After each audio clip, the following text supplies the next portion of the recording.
ஓடுதா சரி சரி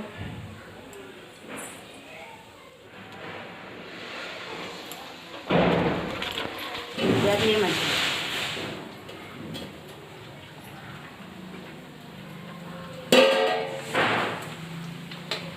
அதே கட் பண்ணிக்கோ கட் பண்ணிக்கோ சோப் பண்ணி